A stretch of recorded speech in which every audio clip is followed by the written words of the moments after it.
नमस्कार मंडळी, जय अग्रिकोली बॉईज किचनमध्ये तुमचं स्वागत आहे।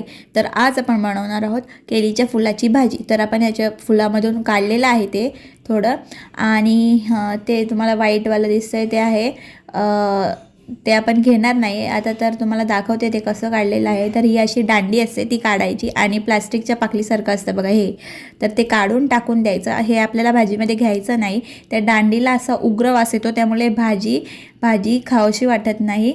तर बघा हे असं काढायचं असतं। तर सर्व आपण काढून घेऊयात आणि मग सुरुवात करूया। तर आता सर्व काढून झालेलं आहे, आणि आपण भाजी छान अशी बारीक बारीक तुकड्यांमध्ये कापून घेऊयात। आणि हे कापून झाल्यानंतर जी कापलेली भाजी आहे ती आपल्याला पाण्यामध्ये टाकायची आहे, जेणेकरून भाजी काली पडणार नाही।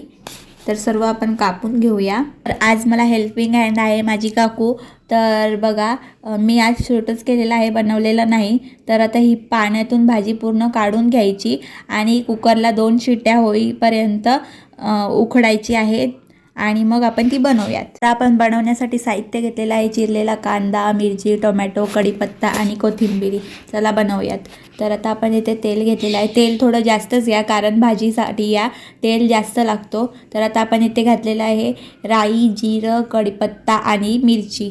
तर त्यानंतर आपण यात घालणार आहोत चिरलेला कांदा हा आपल्याला लालसर होईपर्यंत शिजवायचा आहे। कांदा लालसर झाल्यानंतर आता बघूया आपण काय करणार आहोत। तर अशा प्रकारे आपला कांदा हा लालसर झालेला आहे, आणि त्यात आपण घातलेली आहे हळद आणि गरम मसाला। आपण ही भाजी गरम मसाला आणि हळदवरतीच बनवणार आहोत। त्यानंतर आपण यात घातलेला आहे टोमॅटो। आता आपण ही भाजी छान मिक्स करून घेऊयात। मस्त मिक्स करून झाल्यानंतर आपण जे उकळलेलं आहे त्यातून सुद्धा पिळून असं पाणी काढून घेऊयात। बघा हे असं पाणी काढायचं आहे, आणि मग आपण ते टाकणार आहोत भाजीमध्ये। तर आता हे पण छान मिक्स करून घेऊ। तर तुम्हाला इथे सांगायचं होतं की प्लीज आपल्या व्हिडिओज शेअर करा, जेणेकरून आपले लाईक्स आणि सबस्क्रायबर वाढतील। तर प्लीज शेअर करत जा। आपण इथे चवीनुसार मीठ घालूयात, आणि मग मिक्स करून घेऊ। मिक्स करून झाल्यानंतर आपण हे वाफेवरती शिजवणार आहोत। तर आपल्याला शेगडी करायची आहे स्लो, आपल्याला मंद आचेवरतीच भाजी शिजवायची आहे। चांगली वाफ काढून झाल्यानंतर आपण यामध्ये घातलेली आहे कोथिंबीर, आणि कोथिंबीर सुद्धा आपण यात मिक्स करून घेऊयात, आणि आपली डिश आपण आता सजवूयात।